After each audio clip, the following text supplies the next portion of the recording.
Good evening, Street Fighter fans, both here in Las Vegas, Nevada, and all around the world, and welcome to your top 8 finals for Street Fighter 3 Third Strike here at Evolution 2023. So glad to have you all with us today. I am 4C Joe, joined alongside Team Chris.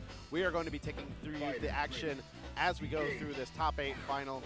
About 105 entrants has now been whittled down to our last 8 competitors, and we have actually run so well, we squeezed just enough time to turn that 6 into an 8. We advertised 6, but we gave you 8. We're going to give you 2 more. We're going to give you more We're Third giving Strike you action. more Third Strike, and of course, all of you at home will definitely appreciate that. Of course, because this is the future of the fight for the future. Yeah, That's absolutely. exactly what we're calling it. So we're kicking it off right here with 2 very well-known names. Over on the One Piece side, we got Cookie. Cookie rocking that Chun-Li sweater. May see some Chun-Li, may see some Elena, may see some unique builds going up against Moria. A very deadly player. Been on point pretty much all day, as has Cookie been. Cookie has been playing with a very good vigor of wanting to get into the finals here for Evolution, as anybody does. So are we going with Oro and Elena? I think this actually might be a button check just to get everything settled and underway. You got to get comfortable, man. I mean, we are playing on arcade perfect super guns here, so just want to make sure that your own hardware connecting is okay, because we live in a very interesting era of unique controllers and control styles and people sitting in chairs and floors and stools and tables. And Juan has his own lawn chair that he has bought today that he's played all of his matches in. He just plops down and he looks. I've seen it. Like, he just looks completely comfortable in it. hey, what makes Like, you feel all at he's home? missing is like a Michelob Ultra and another fresh beverage in both of his cup holders, and he's just back at home playing on the lawn. All right, we're getting underway. Our first winner semifinal match. Cookie using Elena. I like the matchup here. Elena's got really good reach, buttons, mix-ups going on. I do feel that Cookie's Chun-Li does do well against Dudley, but let's see how it comes out of the corner there. Oh, turned around there. You see that? Yeah. Crossed himself up there. Now, that's the thing with Elena, is that there's lots of interactions that happen with her that interact with characters in a very weird way.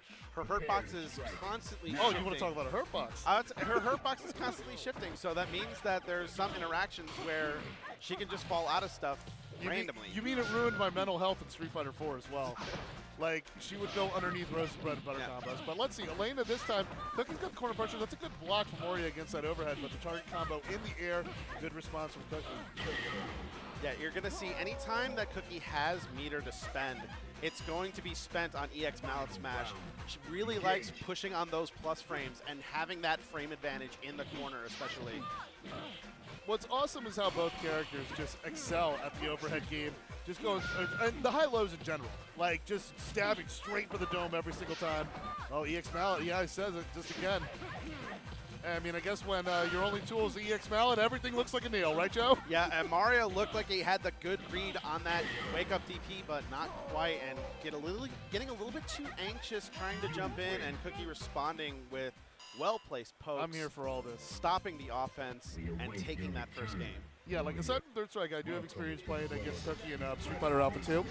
And what's fun is I just love the interactions. Like, in between rounds, like Cookie is like channeling this character, like just like we had a Rose mirror, and it's like it was just nonstop, just pulling all the psychic energy out of the universe. Animating the characters to a T as they're playing. It's awesome. Indeed, and let's see, Machine Gun Punch is going to carry on over to the corner. Great conversion using the sweep to convert off of Elena's wide body type. Trying to walk forward there. Air parry, I love the way he gets that corner throw. Baits out the reversal. We're going to see a kiss from a Rose. Doesn't get much out of that from Moria, but let's see if he can find his way Doesn't out get of the corner. anything off of the parry. That could have been a huge punish off of that low. Maria still keeping the corner, gets that one jump in, and gets that round. Starting to see a little bit more patience. No longer getting hit by any of the EX wake-up DPs that Cookie's starting to throw out. And it's just on point with the parries and confirming off of the parries, just going over to the other side of the Las Vegas sphere. I'm kidding, it's the sun. But what we see here is the step back. James Harden energy right there, getting into the rocket upper. Good parry, though, by Cookie. Cookie's corner here could be 1-1 very soon before you know it. Oh, try to get something air to air though, but that spacing that Elena has on those air normals are just so far and so hard to reach with Dudley's stubby normals in the air. But here comes Cookie spending that EX meter. Oh, just wakes up with it! Take it, I like it. We're here for it. Cookie's All still right. mashing like. Maria firing back with an emphatic game too, taking 2 rounds straight. That was strong. Starting That was to see strong some work. adaptation, you know, and not falling for any of the wake-up shenanigans that Cookie's been throwing out. Been falling to a lot of meter use, been falling to a lot of wake-up buttons. Maria is starting to stay defensive, not press as much, and allowing Cookie to pretty much just hang themselves with their own rope, you know? Exactly. Yeah, I mean, and that's the phrase, make the characters come to you. Cookie staying with Elena on this time. Really likes to mention, we saw some great stuff in the first fight, so I'm wondering if we can. She's looking to get back into that cadence out there. Oh, I'm loving that to the stuns with a pair of the overheads there. Real subtle. I mean, you just really got to protect your neck in these matchups between two, and that's going to put Cookie on match point. That's what you gotta watch out for, especially an Elena like Cookie loves to throw out those long-reaching pokes, and the stun on that adds up quicker than you would expect. Oh, there we go. Yeah, rocket upper got that confirmed. Good response there from Moria. Needs to tie this up. Let's see. Nothing empty with the rose, but we got 2 sweeps out there. But And again, there's that patience. but can't get the third one, you know. Not reaching to the end of the broom closet there, but still great corner pressure. Wow, a pair of parries there from Cookie. But still, I mean, this is an uphill climb for her. Ooh, that mallet smash. Cookie starting to fight out the corner. The backdash caught it with the brave dance. And now all of a sudden, Cookie's got the one in advantage. Lynx Tail managed to get the knockdown. Maria's out of there, but running into these pokes, he can't get too antsy. Right there, and the Ooh, EX the mallet bounce. smash. And Cookie with a little bit of the flourish at the end.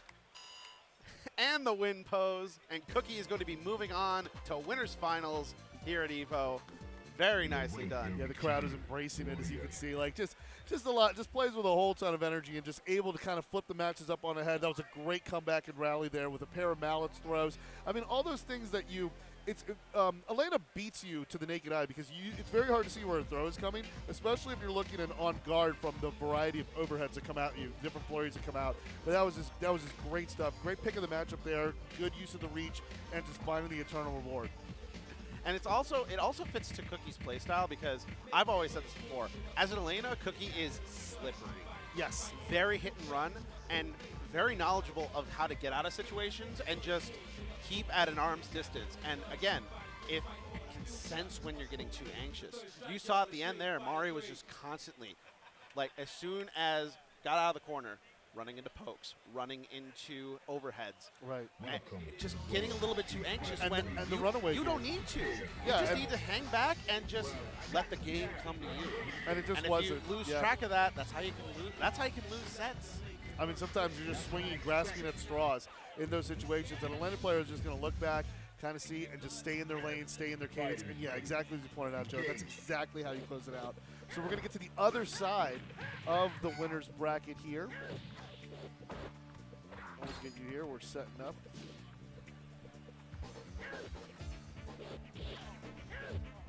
So this side of the winner's bracket, I do believe, is Umizono versus Kristat, I believe. Because GY1 winners. I know that Chris won the pool there, so that means that on the other side of winners semis, then that would be going up against Umizono, a Japanese Chun player who has been making a lot of noise so far. We're confirming that it's 2 out of 3, and I'm all about seeing. I never get enough of Chun players in Street Fighter 3 Third Strike. I know I'm in the overwhelming minority of that, but it's good to see the kind of attack and the stuff that comes about, like just being able to reach, get those right setups together, and we're going to see how this comes together for Umizono. And also, hey, shout out to the people that play with the setups on the floor, man. We about that. I'm all about players that play on the floor, like John Choi and all that. I love that. Oh, actually, wait, no. This is Hungby against Yoonho? So, okay, so this is actually a losers match. So this is actually losers round 1 of top 8. This is gonna be Hungby versus Youngho. So I thought that Yeah, we're just going to do some things, you know, just newer sticks, working with the super gun here. So Resetting it, we're in yeah, the test menu. the usual. But hey, here's how you know we're arcade perfect. Yep. Right? So Hongbi is actually another big name in the bracket here. One of the more prominent players, like amongst already the stacked list. I mean, obviously FM1, Hongbi, Bisu is also another name that has been a very big problem in the bracket, making that big losers run. Now here we go, the first of our losers matches now getting underway. we're seeing Oro versus Necro right now. This is an interesting matchup. This is a very interesting because Necro's got the dive kicks and also can reach across the screen with some ground projectiles, got good resets, but Oro's got the damage. I mean, Oro could really put a hurt bomb on you, but all right, Young Ho with a good confirm there into the reset. It's close to stun. Yeah, with Necro, he's such a stun monster that you would think that even with Oro's huge stun bar, it wouldn't be a factor. But now, there's lots of different avenues and areas that Necro can use to just build up the stun and get that kind of set play that he has, especially with that electric snake. Yeah, so Hongbi jumping away there, but let's see how Young Ho continues to chase him. He's got an advantage in pokes and reaches there because Oro's pretty stubby. So you're going to see some tricky jump-ins on Oro's. A good response. Low profile into the throw. We got a German suplex and a Hurricane Rana, and sits in the corner. All right, Hongbi has the corner now. Just spends a bar to get the orb, but he just jumps out of it. That was smart by Young Ho. I mean, none of that business there. Gets blocked on the super, but not punished there. Oh, and parries. Oh, right there, just beautiful with that. Dropping the mix-up straight into that throw. And that gives him a quick 1-0 lead. And that mix-up is so hard to see. When you're on the other end of that, once you are post that elbow cannon, that elbow tornado that Necro does, it is so hard to stay on the ball when it comes to what option they're going to commit to. So you have to just either rely on your reactions or you have to guess. And it's a dangerous situation that nobody wants to be in. You have to instantly make that kind of decision. I mean, the thing about Third Strike is you have to instantly commit to your options, or else some of those options just aren't going to be on the table. This is a commitment-heavy game for a lot of characters, and this Necro's set play is the perfect example of it. Young Ho with a 1-0 lead earlier. Wen got the win, busted out some of the falsetto of his own. You saw that over there going, woo! So, although Hongbi now putting in that work, that's going to be the round there. Yeah, and gets the toss the Hulk did to Loki at the end of Avengers, and 1 round away from tying it up there. Full meter. Starting to hang back on more hit-and-run style, not necessarily relying on getting anything. As you can see, he's actually dropped the Yagodoma, and he's switched over to the Tengu Stone, opting to spend meter if he wants that super for pressure instead of setups. Let's see if he gets any damage out of it. Got Young Ho down to low, medium health there. 2 low shorts into the overhead, but good response. That's a lot of damage on that super there. Just gets the knockdown. Good parry. Doesn't complete the combo. Gotta watch it. Great parry on the drill kicks. Great parry on both hits. He's got enough to activate Tengu Stone, and that is going to do it. Just laying it on the wake up, and Hongbi has tied this up at 1 game apiece. Very nice. Nice switch on the adaptation. I like that you just kind of saw that all of his setups with the Yagodoma was not working out, so opting to switch to the Tengu Stone and also adapting the playstyle too. So it's like, okay, you know, I need to use my meter for pressure instead of setups. Right. Because I'm falling victim to setups. I'd rather just have pressure B+ and have that advantage instead of being on the other end of that. Absolutely. Fighters ready. Engage.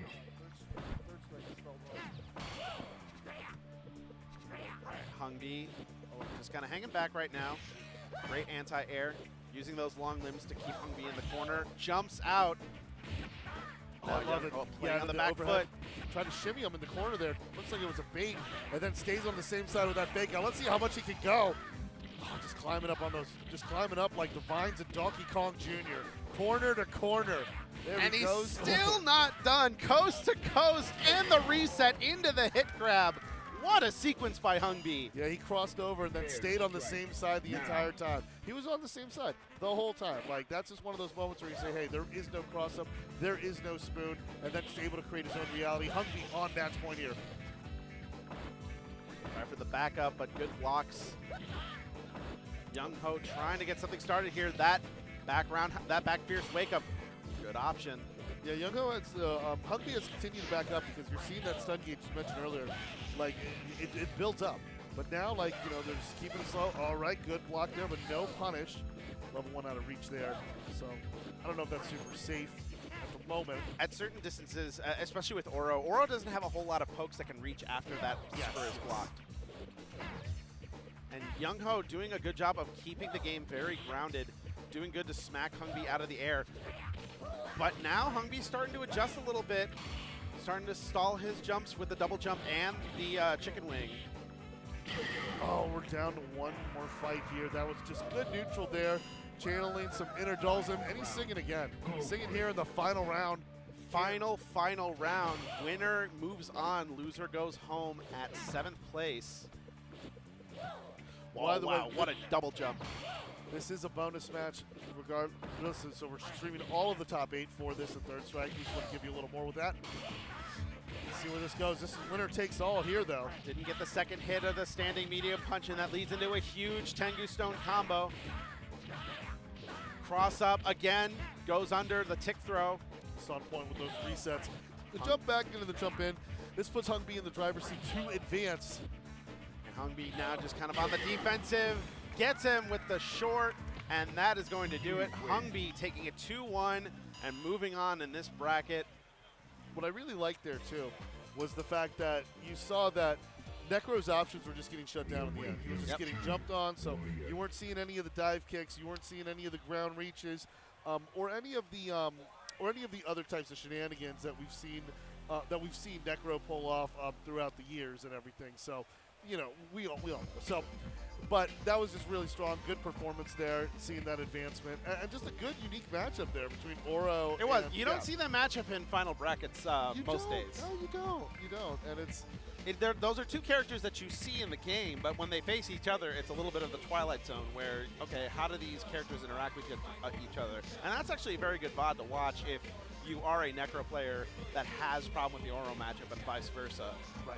And a great adaptation on Hungby's end as well. It got him the win, it got him the dub, and it got him further on in this loser's bracket.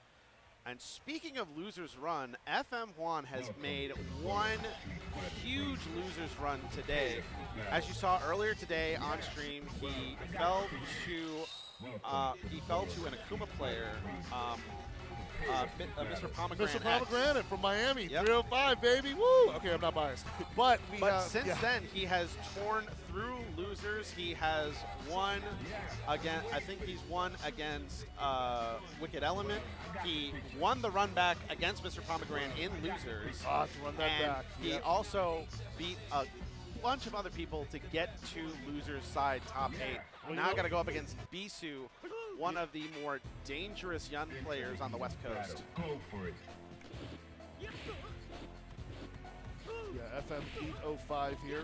Yeah, So, FM Juan Ryu player. on the Ryu player, Bisu on the Yun. Love seeing Ryu in this game. He goes, especially with that instant overhead, some of the options. This matchup in particular, I feel like gonna have to try to get some confirms into the EX donkey kick. And let's see, Ganagin early comes to the party. I don't need to hit confirm it. I'm just getting those low shorts. Let's see the jungle. Where it goes. Hey, 2 shoulders. Got the palms into the lunge. What's the setup? Just walk back just enough for that close standing medium kick to connect. And this time, when you combo into Ganagin, Ganagin's a little bit deadlier, and you see 2 shoulders, and then all the way to the kick, and another jungle. He could have gone even further, but, you know, that's all she did. Now. Some very clean play from Bisu. And constantly going and showing up to it. Good throw tech. One down in the corner. Cross up dive kick. He's going to opt to throw the Denjin. Denjin time. Oh, almost got that stun. If he would have just charged it a little bit earlier, but I mean, he was just trying to get what he can. Goes against the parry, and he tried to punish that with a crouch fierce, and now he's going to eat a whole lot of Ganagin. Oh, boy. And then he still got it better. I don't need the meter for the last 3 hits. He thought he was close enough to get a punish, but it was just too far away, and Bisu made him pay for it. You thought it was your turn. How many times have I told you not to call here and interrupt my kung fu? One thing I like to do about watching Ganasian sequences go out is after the Ganasian's done, I like to look at the meter on the bottom and see how much they gain back. Because I've seen great Yuns get to a point where they build that thing all the way up, and then they got another, not quite a Ganasian into a Ganasian, but you just see that after Ganasian, there's just an opportunity. Would you like more Ganasian? Oh, there we go. Anti-airs with that. I like that. With the shoulder there. Pushes it back, but now Ganasian and Denjin are on deck. Tries to parry Olivic, but gets hit with a couple of the hits of the Denjin. But parry on Wake Up.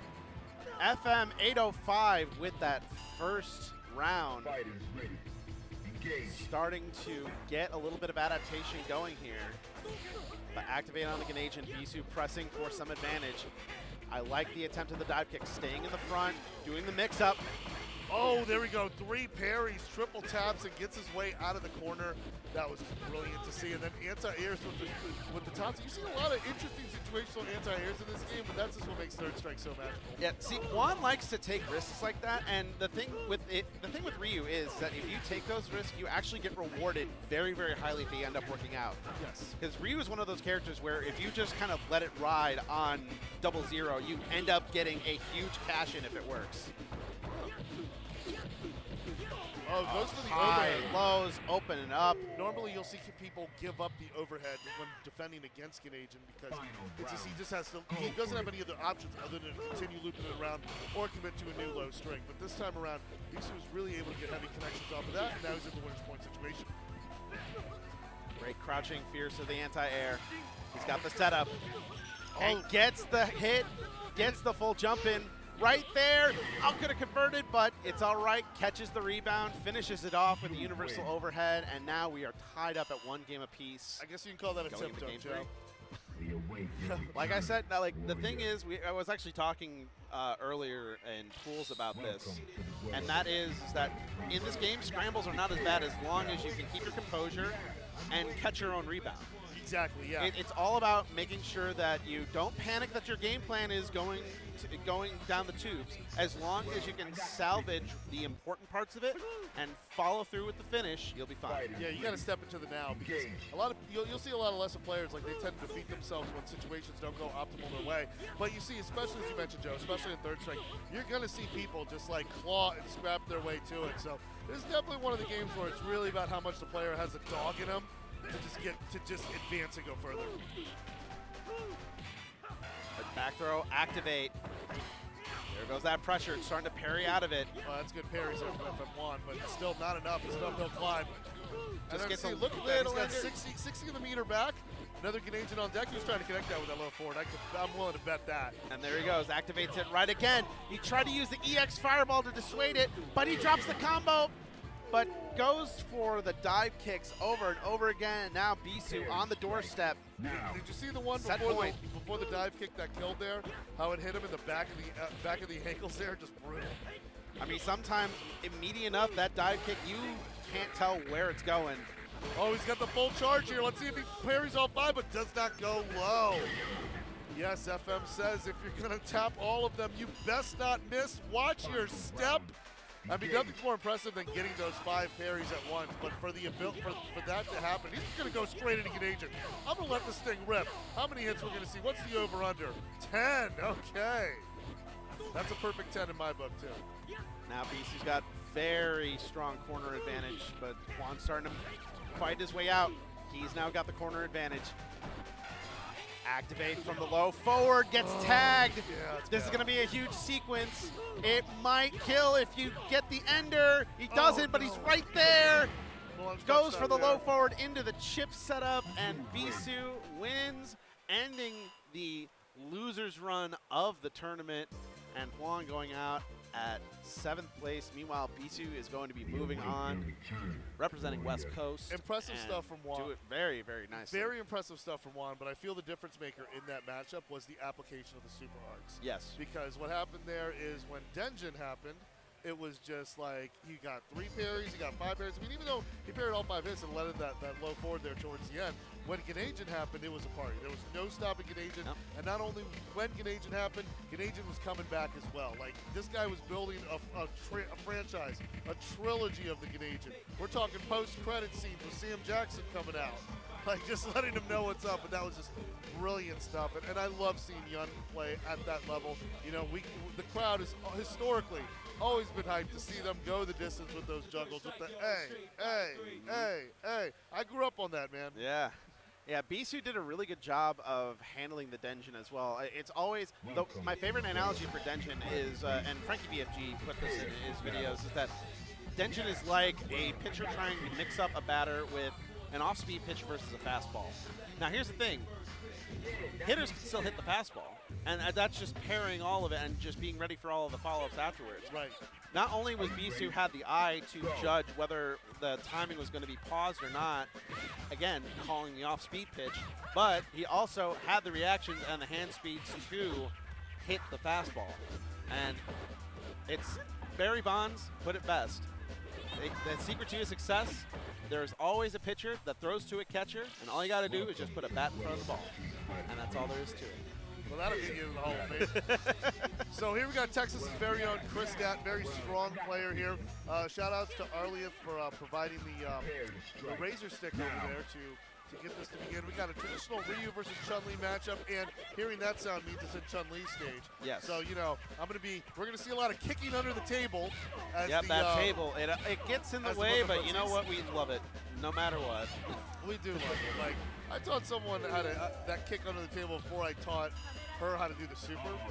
So I was like, the super will come, but in the meantime, be a little deceptive with this button, and you know, you may change your fate. So. And so this is going to be our other winners semifinal match.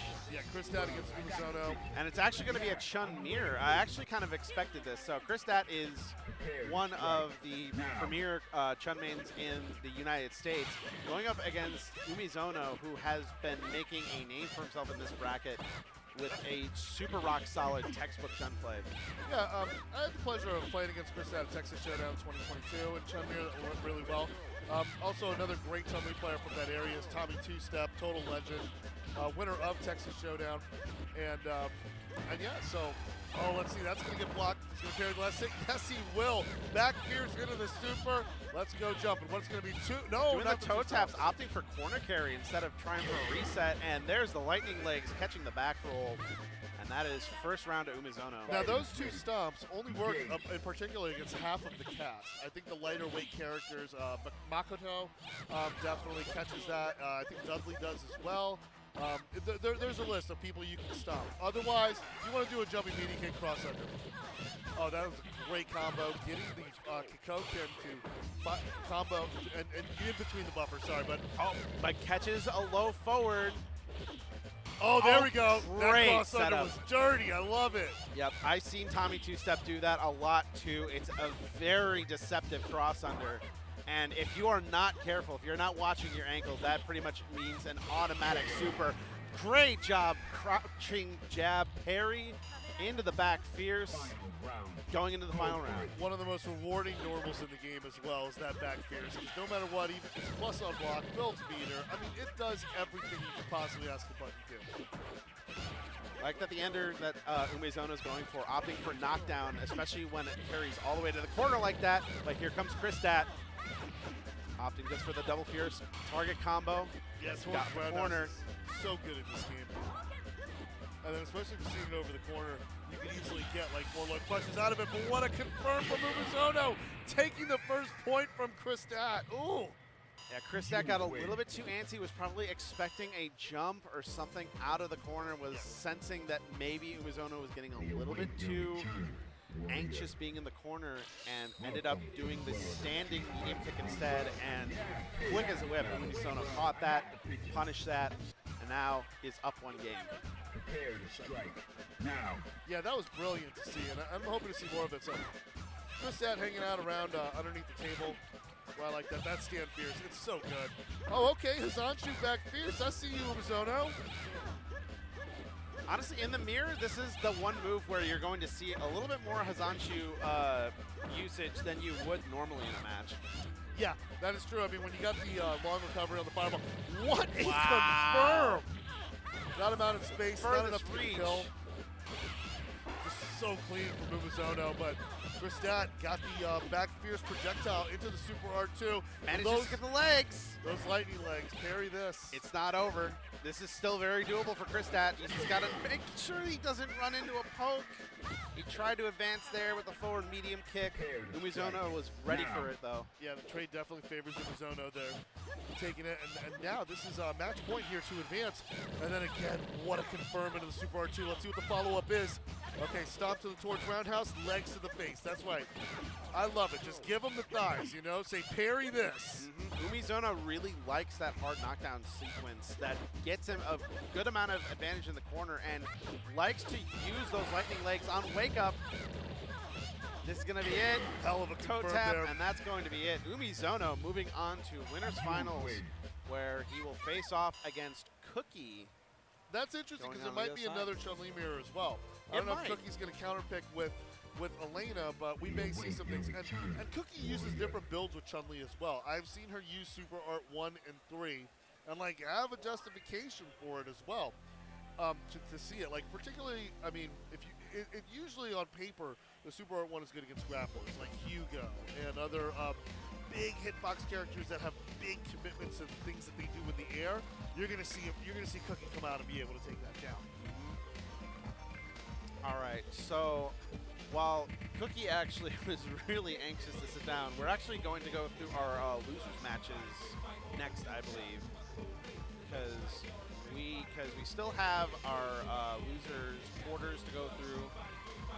Yes. And then once that happens, then we can go, because I always remember the order's been drilled into me for every single TO that I've ever worked with, and that's top 8 is always, it's losers, winners, losers, winners, losers, grands.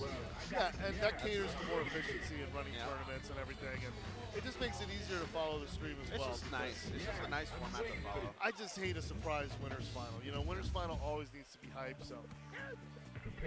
Well, it looks like Kristat's actually going to sit down right away to play again. He's going to be going up against Hugby. So it's going to be Chun versus Oro. Going to be very interesting to see. That's interesting. I mean, Chun-Li's going to have Oro beat on the outreach and those things, but also Super R2 can go through a lot of Oro's pressure and can really cause those types of problems, those types of massive issues that create some unfamiliar vibes going out there. But without further ado, let's get straight to it. Yeah, this is a matchup where Oro's lack of range relative to Chun's is going to be a very serious problem, because normally Oro actually has the pokes to wall out a lot of the characters in the cast, but when faced with a character that can also do that to an even better and more deadly degree, that's where you kind of start to see the game plans fall apart here, but we'll see.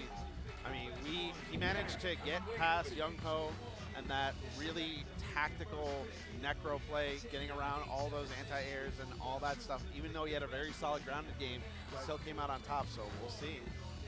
We'll see, and also, I mean, there's an added advantage, too, about knowing the matchup.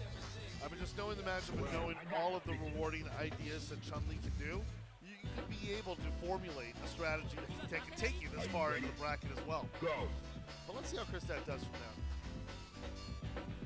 Looks like we're setting up some of the buttons here. Just making sure we got our super guns on Making point. sure that everything works.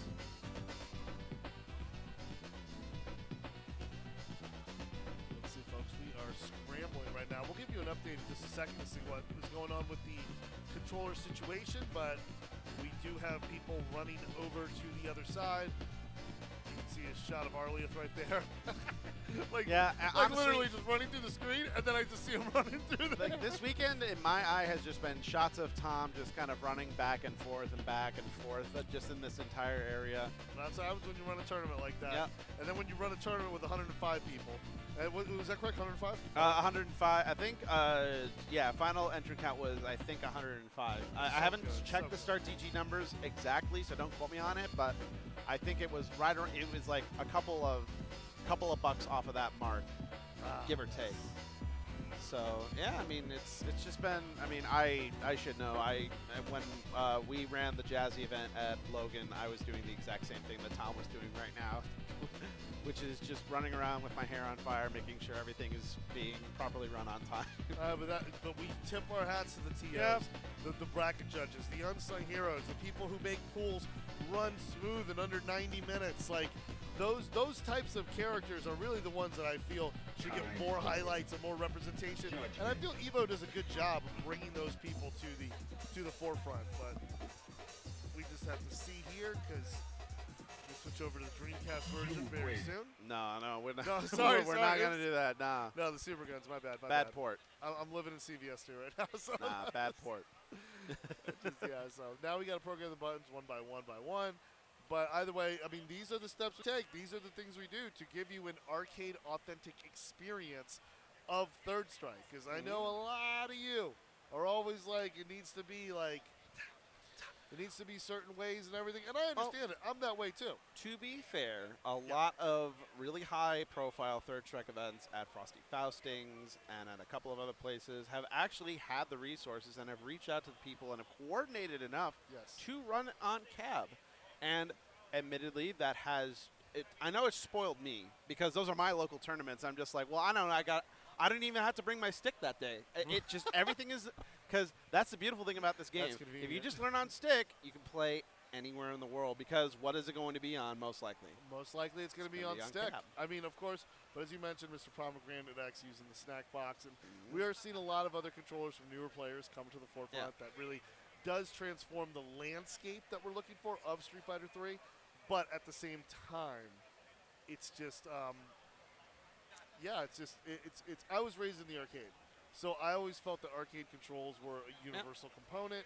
And to me, it actually feels easier to use it than it would on any other pad otherwise. Yeah. But, no knock to the people that play on those controls. In fact, I think it's great that now technology is at a point where we can take hardware that is over 25 years old at this point and actually make it compatible for all of those new styles of controllers. It's great.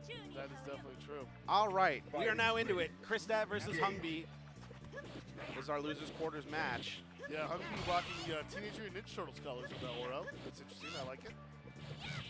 Trying to cross up there. Good Great parry on the Hazanshu. That's going to be big corner carry, going for the EX Booger, trying to get an unblockable setup. That's a good throw there by Kristat. Now, Kristat's the first one with a Super 1 stock, and he's going to confirm it off of the Fireball and the back Fierce. Here comes the business. The double Fierce for the closeout. That's good. You see the kill on the radar, you go for the kill.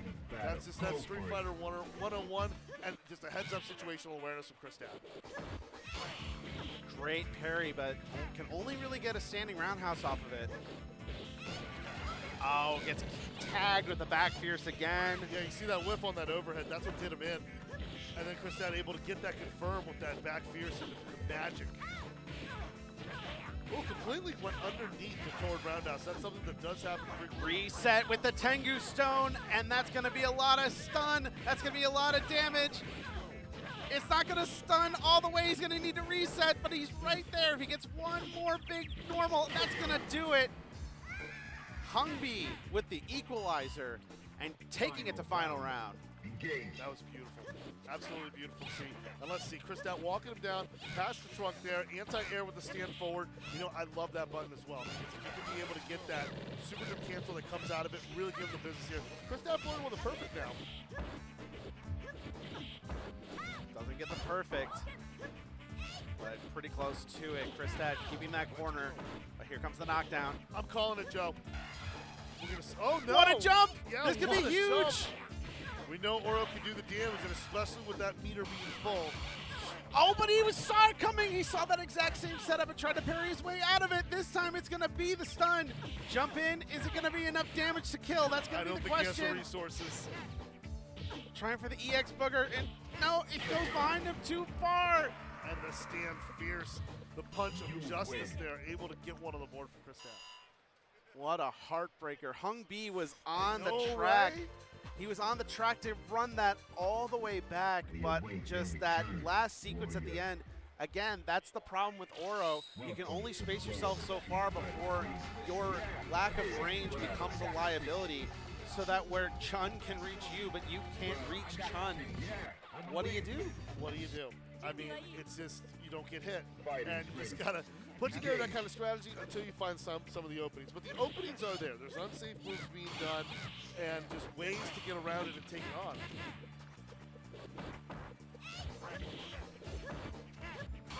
So no meter right now. Nice parry on the toe taps, keeping Kristat in the corner. Starting to parry these Aaron back fierces. Yeah, that corner really causes trouble here. Gonna activate into super, and we're gonna see more parry. I love that he's now mixing up the timings on that Tengu Stone incoming, and that killed all the way! All the way, got to applaud for Hungby getting the job done with that. Are you ready? Hungby putting on an exhibition here. He really does Great wanna red take it down. parry. Yeah, with the Rojo, and then gets a little bit of a conversion from it.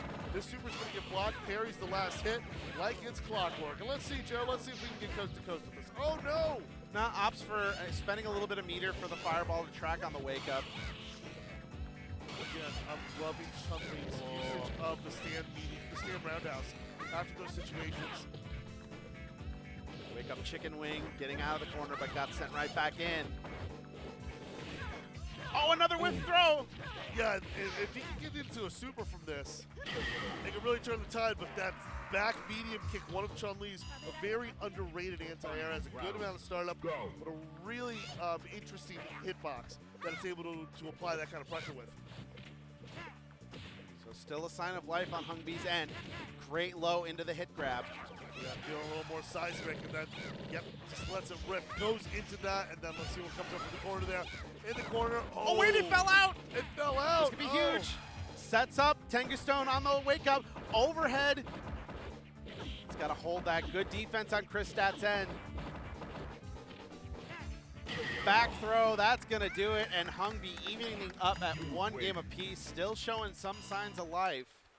And I like that on the fly there. Kind of knew after that, didn't want to go into a huge combo because, again, it would leave you at guess for game, but if you guess wrong, it's Chun. So instead, just opted to activate the Tengu Stone, use that frame advantage, to say, all right, time for me to be a bully. Yeah, Kristat standing his ground, letting the game come to him, as you mentioned. That's really what's so important there, is being able to get that. Now, kicking off the first round here strong with a few throws, but still, Hungby sticking around, able to get a few more of his own. Keeping his jump in safe on those lights, looking for cross-ups. Oh, yeah, I tried to trade him with the toward roundhouse there whipping, but then went for that low parry and got it. So.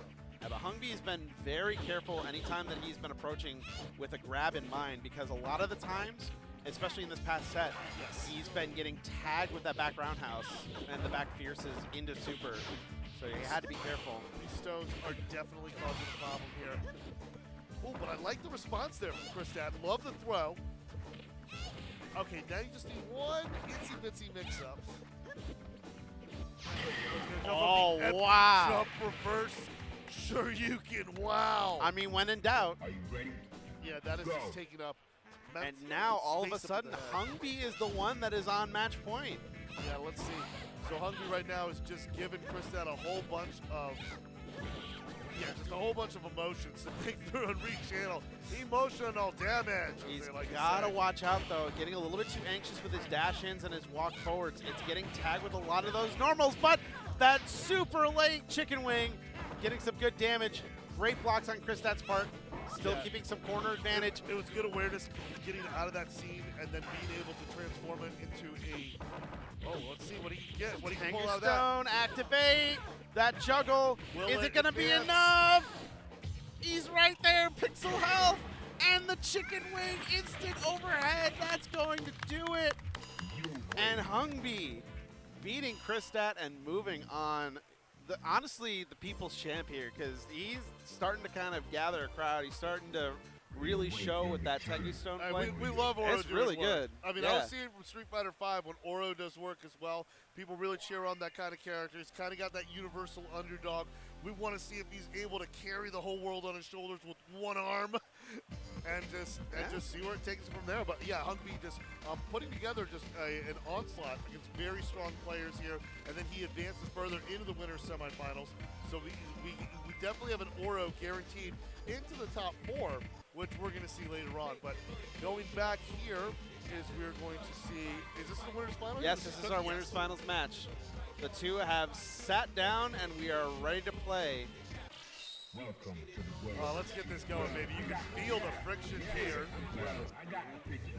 And it's also going to answer the question, are we going to see a Chunmere? It looks like we are not going to see it. Nah, Cookie's going to stick with Elena here, and Umezono is going to stick with Ryu. I like the matchup here, but it looks like we're just checking buttons, but it looks like this is likely going to be the matchup.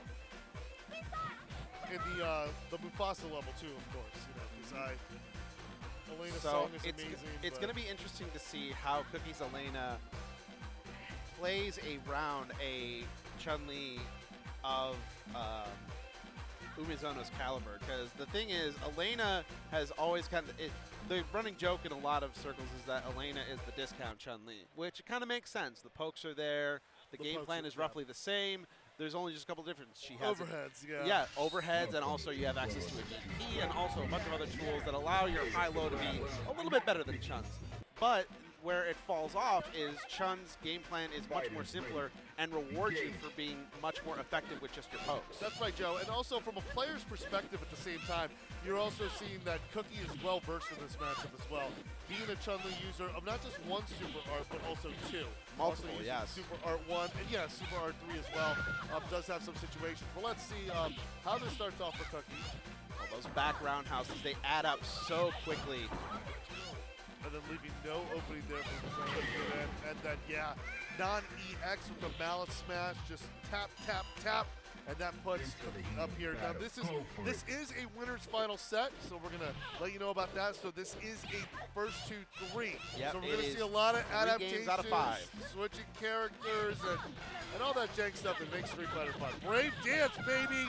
Brave Dance got Umezono below half health. Managed to convert that off of the mallet smash from downtown. Again, Cookie loves to not only spend meter on that EX mallet smash to get that plus frames, but also just going for the regular mallet smash in neutral, especially if sensing that the opponent is maybe a little bit button heavy. And seeing how it pays off, Cookie right out the gate, dominant start. We await your return. And it's been very, very effective for spacing those pokes and overheads. Cookie looking to steamroll this winner's final.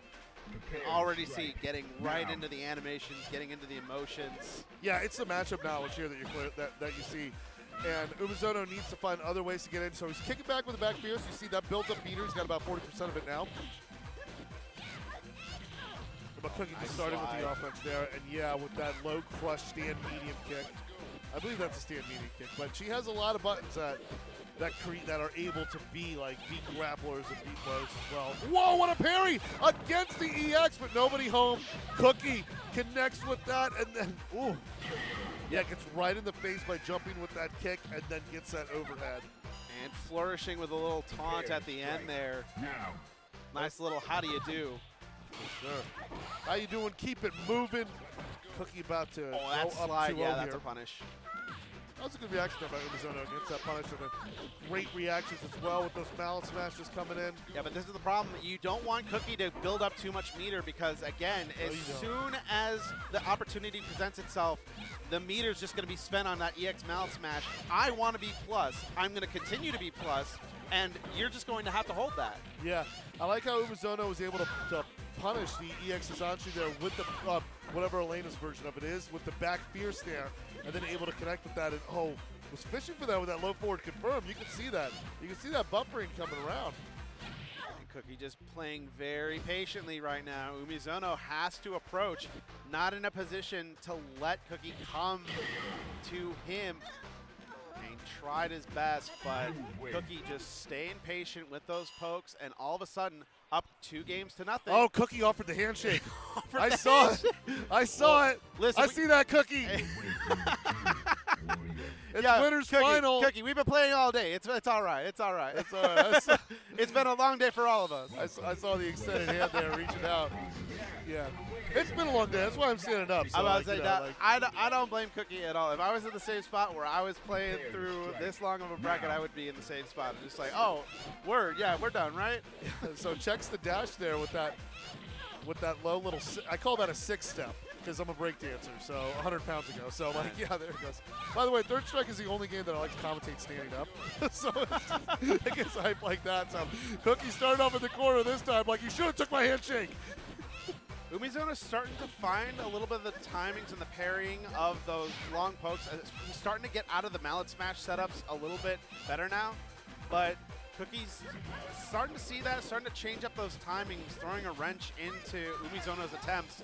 That's the thing that makes the chip damage on this thing is absolutely insane. It very much paints shades of like Ed in Street Fighter V when he's able to get you chip kills out of that. What? It is one of those a things. lot of chip. It's a lot, and also once you're in the sequence, you have to red parry your way out of it. There's no other way. That is difficult there. Umizono got some good corner pressure there. Now Cookie is on Grand Finals point here, but this is a good start from Umizono if he wants to reverse the 3-0 here. Oh, but here comes Cookie. Meter spent, back fierce. Good interruption wrench in there. that. Yeah, just the back fierce could stop the mallet. Did you know that? Yep. Yeah. Honestly, that's one thing I think that Umizono needs to do. He needs to start throwing out more of those high priority normals to stop that kind of pressure.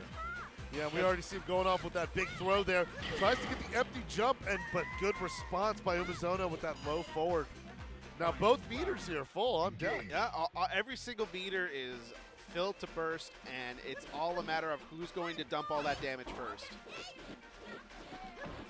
We got Brave Dance against Hoyoki-san. Umizono trying to find ways in. Good But blocking. Here comes Cookie using that meter again on the mallet smashes. Yeah, and she's got a lot more meter to work with, so you can see a lot of EX mallet smashes, especially when it's in the corner here. Cookie in the driver's seat just needs a good conversion or super to get to the Grand Finals. Oh, double parry! No confirm though. Oh, Confirm, that was huge! oh, I saw it on that back fierce. Oh, that was tough. And then that one mallet, it was just too many. You win. This time we are having handshakes, and that's a decisive 3-0 from Cookie. Right there, we're reciting the win quote too from Elena. I love that. I love how dialed into the character, like we get, you know, the way we are. It's just like, I mean, dialed in is the name of the game, and Cookie has been playing like a winner all day, so I wouldn't be surprised if at the end of all this, you'll be seeing Cookie hoisting that championship high and proud. and all Elena, even though she's rocking that All Elena. Chun-Li sweater, like you know it, because it looks like really the Chun-Li that she has is helping her just with the matchup knowledge, just being able to get through some of the other Chun-Lis that we saw within this bracket. So that is just what is just an awesome thing to see. I think coming back is Midya, who we saw earlier. Yep, gonna be going up against Bisu. This is gonna be our losers semifinals match. Or actually, no, this is the other side of our losers quarters. Because then the winner of this gets to go against Hungbi, who's waiting in losers semis. And that's the Oro that we're all big on. Yes, so that is. So I it's know- going to be very. I know the chat loves Oro. We've actually had a surprising amount of variety in this bracket so far. Because we've had Oro, Necro, Dudley, Hugo's? Chuns. Hugo's? Well, no. Hugo was in the lower bracket. We did have a Hugo Wicked Element who got close, but I think got out at 9th or 12th. He made it close, but he lost to FM1 and loses run. That's a good run. You know, I love Hugo in this game. He's a 50-50 machine. So here we got. Oh, we're going right into it. Yeah, Okay. we got Yun versus Dudley, man. This is like kind of like, what is it? Wing Chun boxing against traditional English boxing. Shades of Ip Man 2. Great movie. Okay, Ganagin got that activation and goes for the empty low. You see that? It's like, oh, let's see how much that connects. It's gone now, but he's still in the corner, and he's got 25% of the meter. Nice reset there, but wakes up with it. That's going to be dead. Very nicely done. See, that is going to be the crux of the weakness here, is that Dudley has the damage and stun output to tear through Yun like wet tissue paper. But the problem is Yun, on that other hand, Yun has the capabilities of opening up Dudley really easily in Ganagin. He has those lows. He has those conversions that Dudley just can't deal with really efficiently. And Joe, I don't know if it's just me or my eyes are acting weird because I'm getting old, but in that Ganagin there that we saw from Bisu, that we saw there, did you see like most of the damage off that Ganagin came from after the meter? Yep. Yeah, so at first he was kind of clawing his way, but then, just because the super's not on deck? Oh, this is going to let hurt. it rip. This, well, odd of Ganagin, so only gets a couple. All right, does it again, gets a throw.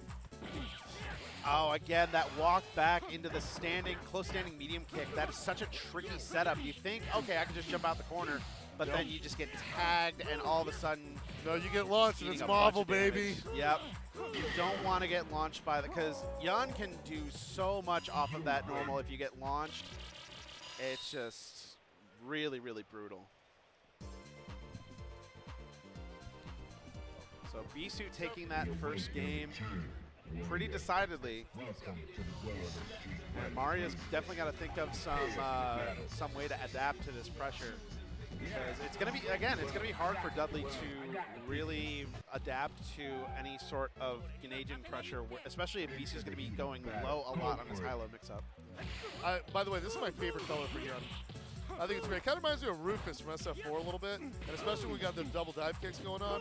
Big prop energy. I love how that. Oh, I love how it switched sides over the corpse out there. And we got Fist going on. Good blocks, but again, opened up low. There's drops the ender. It's okay. So That's good. That saves Moria a ton. yeah, it doesn't get as much damage as you thought it was going to get. Still just trying to find a way to close this round out. Gets the throw and is now on the doorstep of moving on the loser semifinals. That was a slippery round there, too. You could see Moria was just jumping around, reaching. Kind of shades of what happened earlier, which cost Moria the match against Cookie earlier in the bracket. And let's see, got a three-piece there. Almost a biscuit. I'd give it a biscuit. You have my biscuit. Okay. Oh, that's a huge punish. Oh, big one, Backswing yeah. blow opts not to burn the. Just instead acknowledges the situation, goes for the overhead, high-low, and manages to close out that round without using any meter. Now in a very good spot. Yeah, and I love the sense of urgency that Moria put together there, and especially just recognizing it. Oh, trying to go coast to coast, but not able to get on the bus there. Falls out of the up kicks. Yeah, missed the bus like crisscross in the 90s. Not throw that out there. Oh, gets let's see. hit. Rocket upper will not kill. But he's right there. It's guess for game. Yeah, and you got to just make sure that BC does not gate the meter, and that ties it up. Good stuff, Moria, going to the dome of that overhead there. Yeah, catch that coat, rock that drip. Man, that dude can throw that coat from all the way on the other corner. I'd say his butler is got a hell of an arm on him. Arleth He's is able to toss screaming. that coat. Arleth is screaming, 12-frame overhead. Yep. I mean, hey, it was hard to react to in 4. It's hard to react to in this game. I feel like it's going to be always one of those moves where it's just like, you get hit by it, you got hit by it. We're not seeing much of the roses either, so I'm not making any seal references. So, like, that's a bummer. Yeah, you're actually seeing that Mario's really confident with his corner pressure without having to rely on rose setups. Yeah, I mean, that's actually kind of refreshing to see, but I love seeing that command grab. Let's see there, gets a 6-hit super heart off of it, goes past the cone. Great neutral jump. Trying to get his way out of the corner. Mario eventually boxes his way out, but Bisu with the anti-air activation. Gotta watch it. Oh, will it? Oh, but he parries it! Great. Canadian Oh, but no, he parry. doesn't. He drops the punish afterwards. Oh no, Mom Spaghetti. You don't let him live like this. You don't let him live like Like this. this, no, and Maria's got the lead. This is a match point. Are you ready? Go. Match point stream for Maria. And not only that, Maria is also rocking almost 2 full super meters. So if he gets the knockdown in the corner, I love that. I love that. The rocket upper there, taking away the Canadian, and the parry against the shoulder. doesn't go into the EX machine gun blow, doesn't get any sort of big punish off of that. He could have really used that damage. Now, Bisu activates. Just knocks it down with one of the shorts in midair. Love the patience. Like, you want to overhead me, take the less damage, go ahead. But either way, I am not going to let you get the big blow up there. You're going to have to earn it. And Bisu dive kicks his way to one last round, folks. Final round going into this match right here. Just opening up with the shoulder. Gets into the activation. Oh, no. Hey, it was courageous. I give it the credit, but you're going to have to hold that. Cross-up dive kick. Stays on the same side. Good throw. Oh, BC just EX. smells blood in the water now. Oh, wasn't fast enough on that punish, and Bisu closing it out. That was a very awesome comeback effort there from Mario, because Bisu started off really strong, getting some great conversions there. But what you saw was Mario just fighting back with good confirms, good corner pressure, showing him who's the king, who's got the overheads to be respected there, and also the great responses to the Ganadian. But it's just Yun and Dunn cooking out here.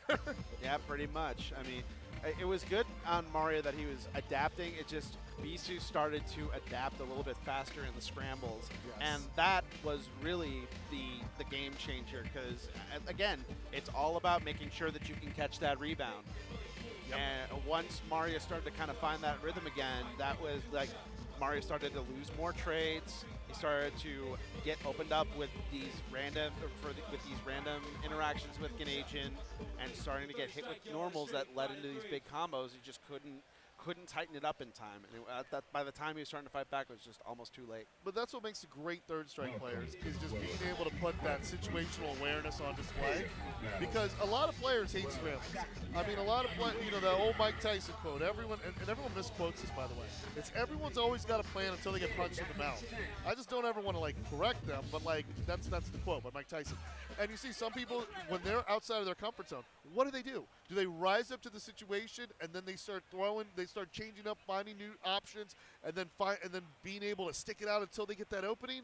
Or are they just going to, like, you know, just crawl and then do some random stuff and then go outside of character? So that is what I love so much about being a third strike player, is just that the composure it builds, that at any moment, at any given time, you're able to just do the right things, to catch the right things, and then, like you said, just flip the matchup completely upside down like a Phoenix Wright verdict. All right, we got our losers semifinal match here. Now, this is a tough match for Oro. Regardless of the kind of style that you play, even if you play Yago Dogma with the unblockables, because those setups, because of how Yun is juggled in Oro combos, doesn't work on Yun. You have, like, there are special Yun-only combos that Oro has to do in order to get that max damage. So it's going to be very interesting to see how Hungby can adapt to that. Yeah, and that's one thing when a character-specific combo, like, rewards the player, because the player can either do the bread and butter or do a more badass version of the bread and butter. But it's just like, in this case, you're forced to be a badass to defeat Yun. Good jump, but throws him right back into the corner. Great air parry, good Loving text that. on the throw. Yeah, loving that air-to-air there. Oh, wow, you see cross that under! Yeah, that cross under there was brilliant, that side switch. Third strike is some of the best side switches, man, in all of Street Fighter. And here comes the Tengu Stone there, in the face there. Good blocking there from Bisu.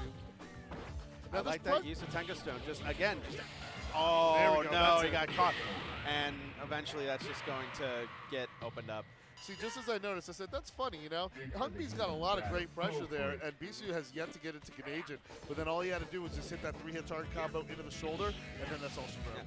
Honestly, like, the way that these two play their respective characters and their respective supers, it's pretty much the same game plan, only that Hungby has to work twice as hard to get the same conditions that Yun gets. That is true.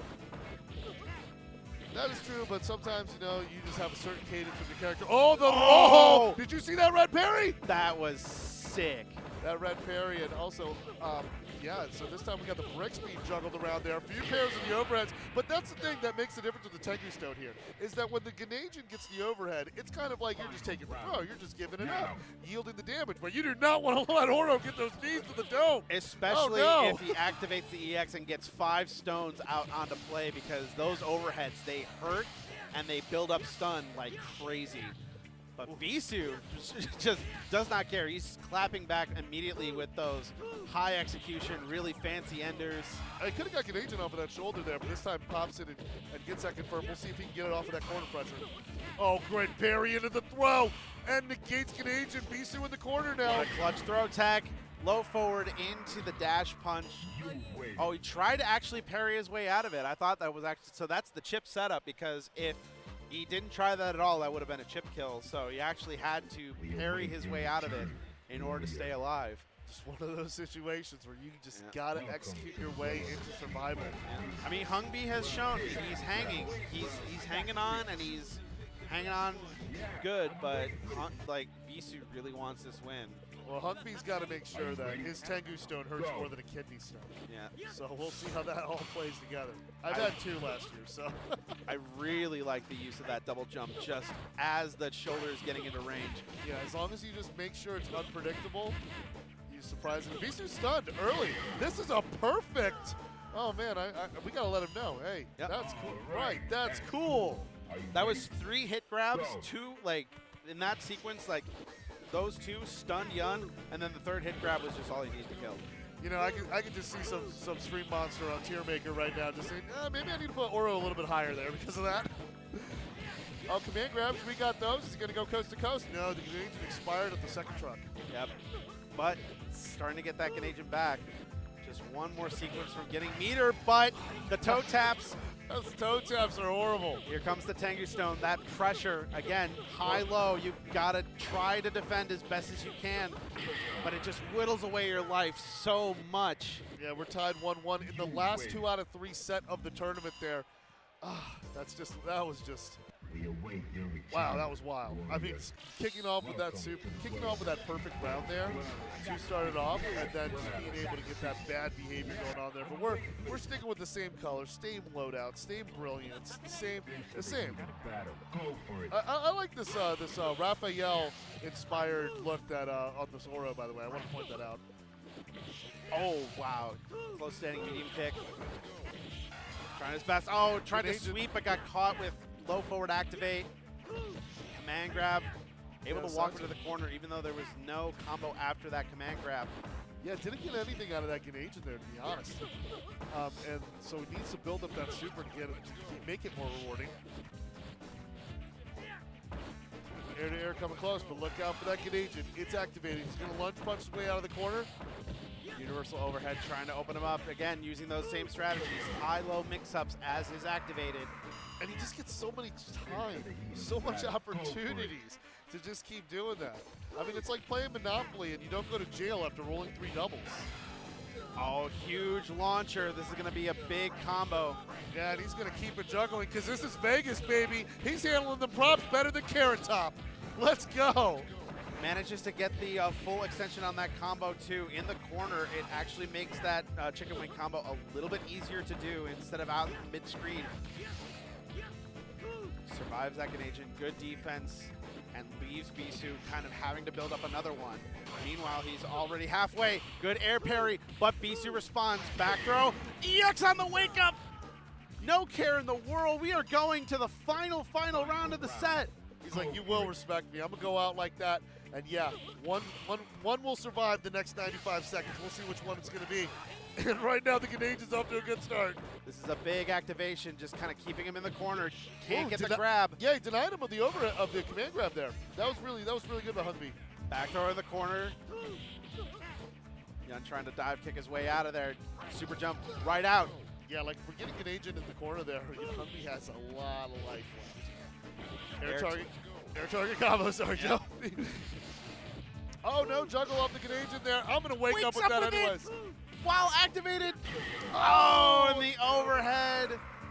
What a the last bit he needed, and Bisu is going to be moving on to losers semis, but good stuff to Humvee for making it all the way here. A good showcase of a Tengu Stone Oro, making it this far into bracket. And very you know, well done. it's exactly as you pointed it out. Like, it is a very similar matchup. There are some nuances. Like, in some cases, some overheads hurt more than others. Some command grabs give more business more than others. And, of course, the Ganagins, the meter build on that thing is just another monster to deal with. Again, it was the battle of 2 similar game plans, but at the same time, it's clear that one game plan is a lot more privileged than the other game plan. Well, I mean, we all know the story of how Street Fighter IV nerfed Ganagin out of the game. Yes. By giving Yun a red focus for more damage so he never has to use it.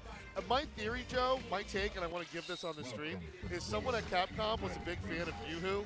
Like me, I love the super art, and he's like, we need to make Yun do the Yoo-Hoo more. So we're going to give him the red focus. Do you think... I mean, that tracks. Is the tinfoil hat a little too thick on my head right now? That tracks. I think that tracks. That tracks. I got all my Capcom conspiracy theories. Don't get me started on Ghouls and Ghosts. Okay, so here we are in the loser semifinals. This is a 3 out of 5 set, so no handshakes extended after 2-0. Yeah, this is actually our losers' final match, so winner of this gets to go to face Cookie in grand finals. And this kind of tracks us to 2 names that I definitely saw as contenders to make it into grands, Bisu and Umezono. So Bisu off to a pretty rough start. Umezono right out the gate, very oppressive with the Chun-Li.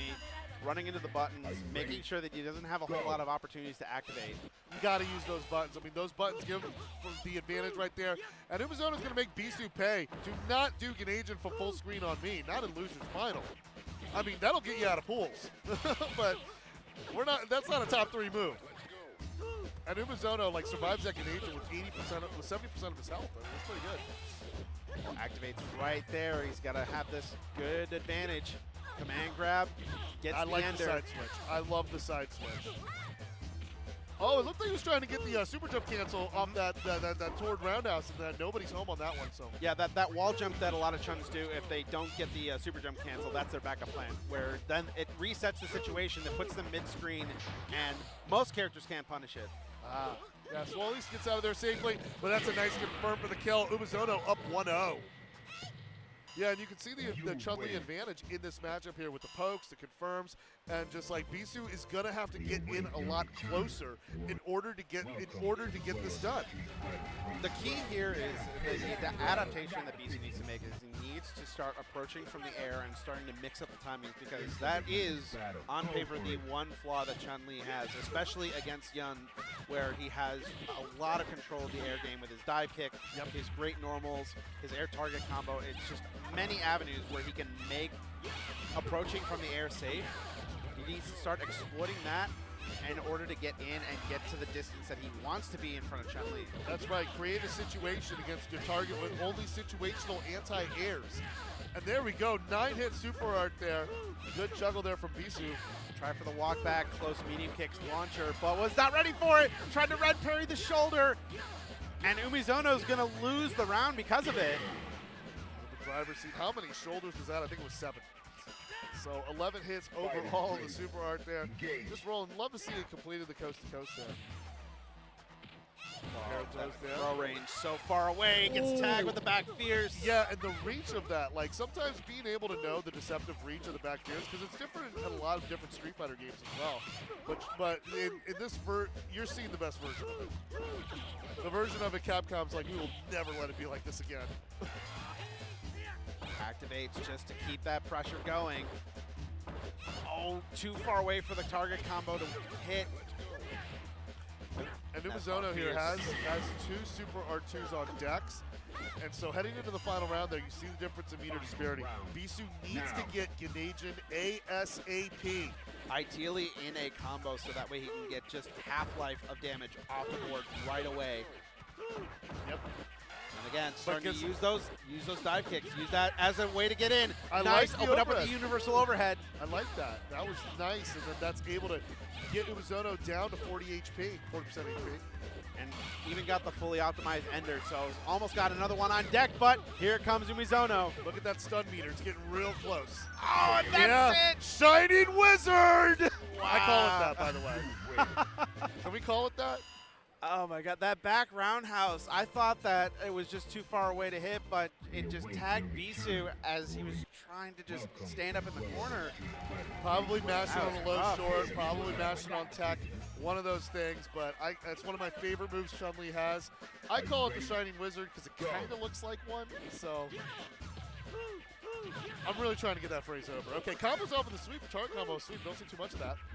Another forward throw in the corner, but Umezono manages to get out, and now it's his turn. Oh, Another throw. more throws, and then try to get that with the stand roundhouse. No meter though, because that is Chun-Li's max damage option, is that super jump cancel from the stand, the close standing roundhouse. So BC there optimizes for the corner there. So after crossing under, real close, gets the launcher and the lunge. Activate, he can end the round right here, just keeping that pressure up. Those normals got a block. I mean, it's just wild that BC. Oh, but Umezono bashing his way out, and the super. I love it. And 1 round away from Bisu, such an incredible, dominant, strong gun, looking down the barrel of a 3-0, Joe. And look at how he chased down that shoulder, too. I guess if you see that the Ganagin isn't on deck, it's more easy to challenge. Yeah, the fear is not there as long as Ganagin is still in the process of being built up. But once you're right within 80% meter range, where Yun can build up the meter off of one interaction and actually combo into Ganagin off of that, that's when you got to worry. Like right here, there's a soft. There we go. He's going to Activates. activate it right on the wake up and then get 3 kicks, a palm, another kick, and just throw them bows in the paint. Getting dirty. Bisu is trying to get one up on the board to rally his way for the reverse 3-0. Still showing signs of life, but now there is a meter disparity. Umezono has 1.5 stocks ready to go. So Bisu has to build his meter smartly, and he can't take any big risks. Starting to get in with those dive kicks. I love, by the way, I want to mention there that I absolutely love how Bisu is using those dive kicks there to close the distance. Not Oh, with a but beating. caught with a close roundhouse. Super Yep. jump cancel. Double fierce, and that's the going to take it. shimmy! The Shimmy. walk back and forth that gets clipped in the ankles, and Umezono is going to be moving on, getting the run back against Cookie in grand finals on the loser's side. That was some clean Chun-Li there. And what I love, too, for those of you understanding what makes that Super R2 in the corner so deadly, is the fact that it manipulates the camera. It moves the camera in an awkward situation so that you have to respect either meaty or throw. But in this case, it was neither. It was shimmy, like we're playing another Street Fighter, Yeah. and just takes care of business. Good stuff by Umezono. That's universal, and good stuff to Bisu, getting the podium place in 3rd place. The bronze medal here at Evolution, and now it's all up to Cookie. All Cookie needs to do is win 3 games, and the title for Street Fighter 3 Third Strike Champion belongs to Cookie. But 6 games And we with Chun, and we not saw this- impossible. Not impossible, but at the same time, what we saw earlier in the previous matchup is Cookie has such familiarity, like such understanding of his character, and also like I feel personally like Elena's got a really strong tool set that can really get under Chun-Li players' skins because she's got a lot of anti-projectile stuff, the high-low mix-ups, and good reach, as well as good super confirms that could really take care of business. So really excited to see like what, but I did like how Umezono played the last few rounds, like how he showed how he was just able to keep it varied, able to keep just find the opening there and pausing Bisu's unstoppable momentum, which was just very strong all the way through. So we're gonna get together this grand finals here. We are, Umezono now is awaiting Cookie on the winner's side.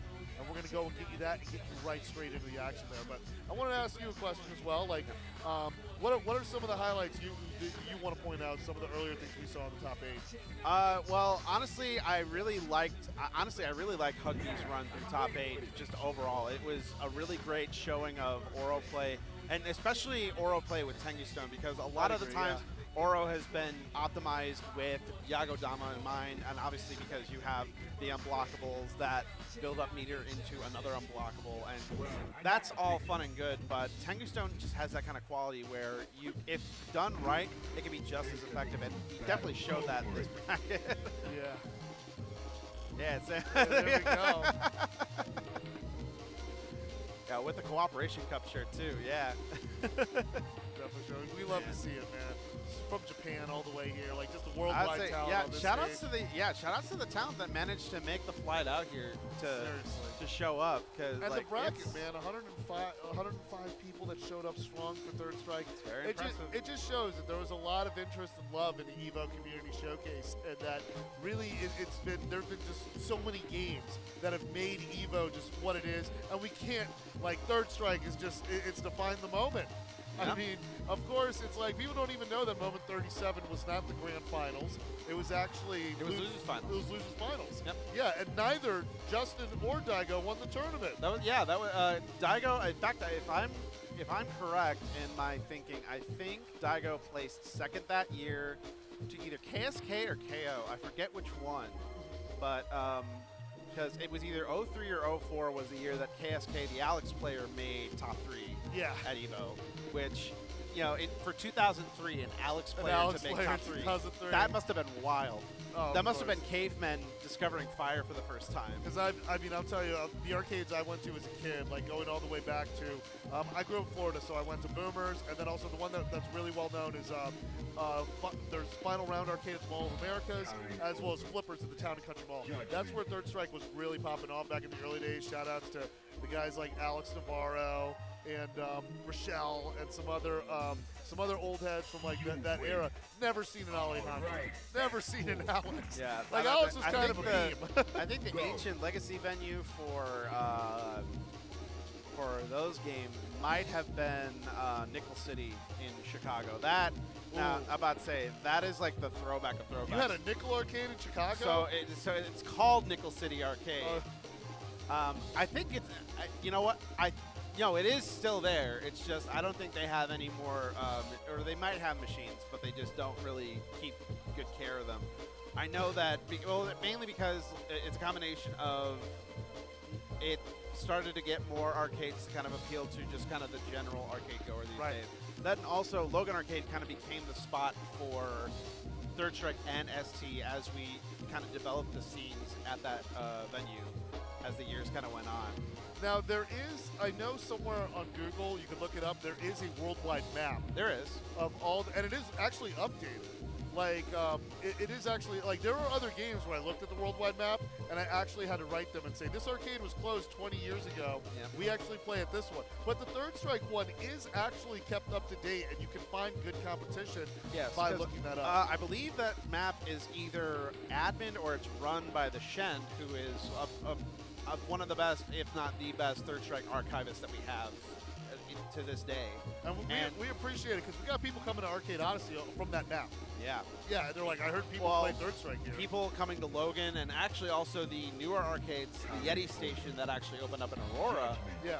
Actually a bunch of people were starting to come because it was on that map, which that's great to see. Shout outs to the Yeti station. Those guys are all really nice. Admittedly, I don't make it out to the suburbs as often as I would like to that location, but the times that I do, they got a nice setup. Yeah. I'm currently on hiatus from arcade because of certain reasons, but like I do love the scene we got going on there, and it's just great because Street Fighter 3 Third Strike is like a game that always has like such a unique community to it that is always going to be different, and as you mentioned, like this game is completely irreplaceable. I mean, I feel of all the Street Fighter games and all the titles, this is the one that's always going to have its own lifespan, its own community, its own group. And people are going to just be playing this till there are no more boards left. And people just invent kind of new ways to do competition, like with team battles, and also when what's more important and really showcases it is just the new blood and interest that people take in the game, because there is new players that want to see high execution stuff. They want to be in the driver's seat of a custom combo like an agent. They don't.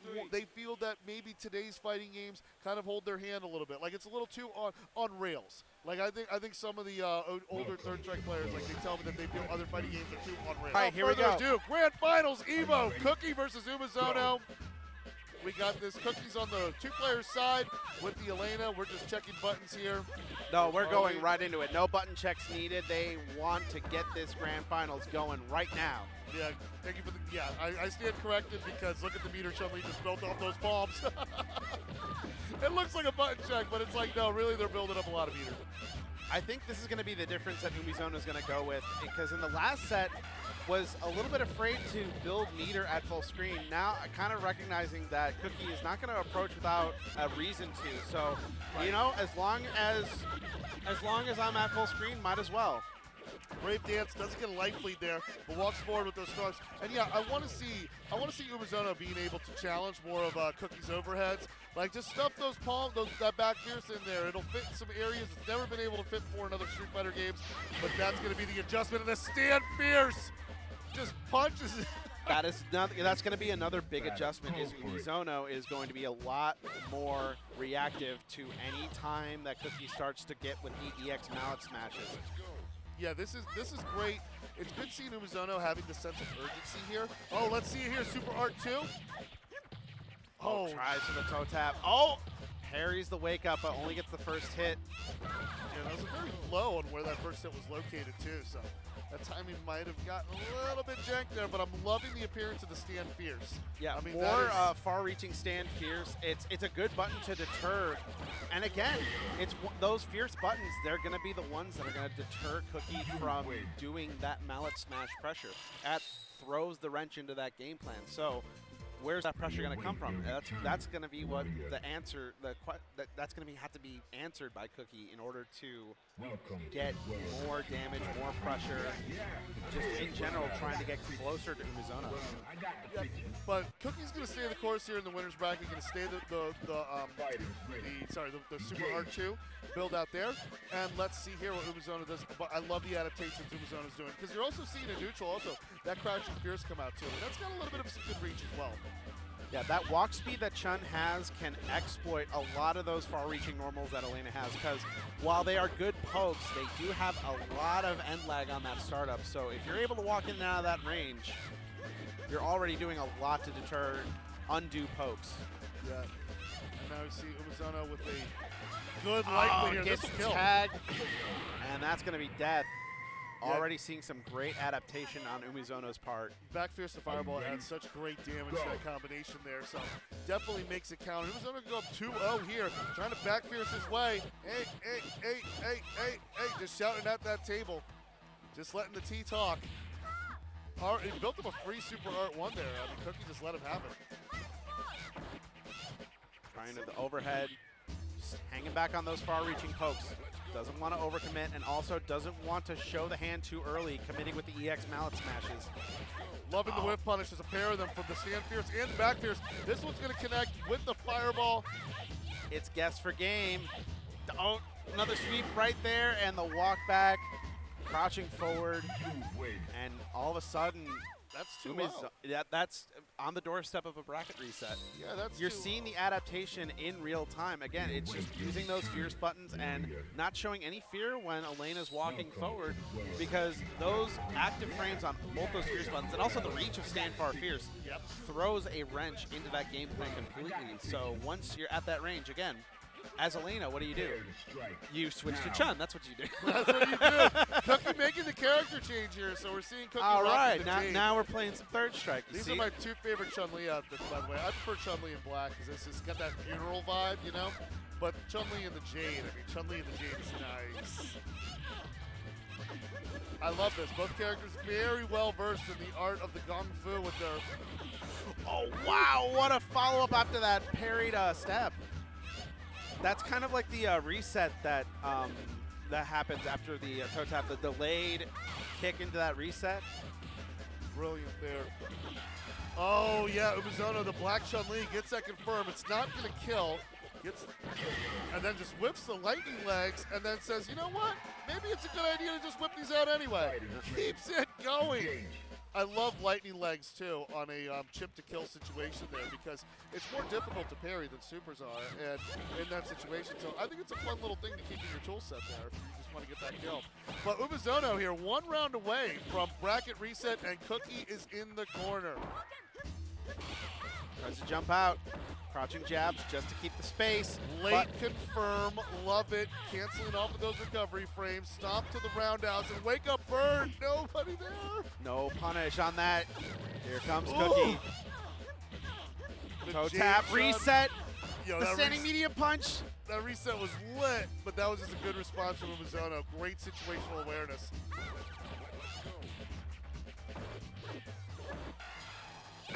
I had to red parry out of that in order to escape that, and Umizono with a very quick 3-0 to reset this bracket.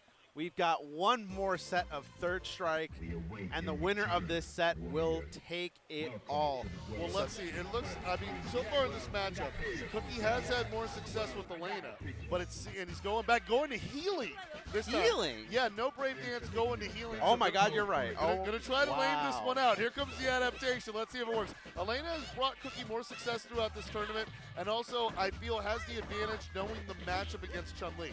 But Umizono, I mean, do not count out. He has gone through such a stacked bracket to make it this far. I think that now we're going to start to see a little bit more of the run and gun, slippery style Elena that I know Cookie for.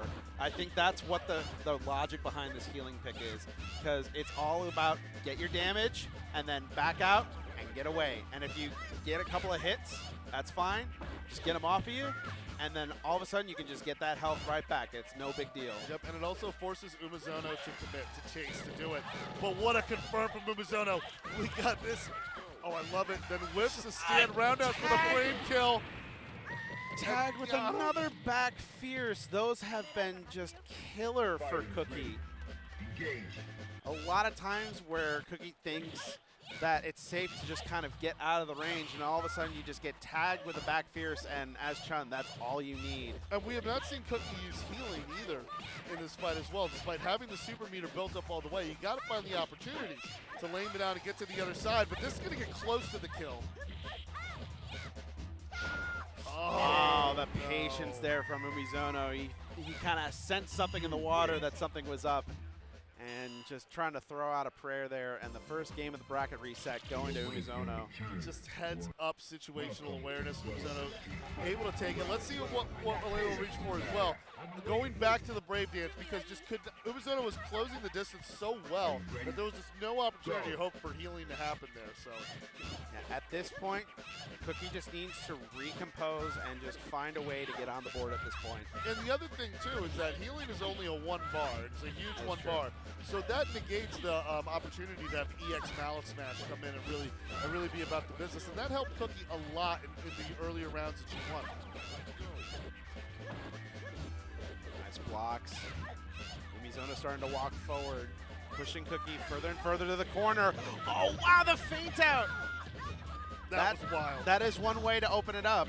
That is one of the hardest calls you could make in Vegas. And the And thing, it that's a converted. hard read. And the way that Umizono has been playing, it's forcing Cookie to kind of play at a style where you got to make reads like that in order to get damage, in order to win. I mean, that kind of read is somewhere on the difficulty of Moby Dick and that page in the Where's Waldo book where there's all those fake Waldos. Man, I used to get nightmares from those. Go. But Cookie, good response there. Now Cookie takes the lead here. She takes this round, tied up 1-1, and it's going to be a 1st to 2.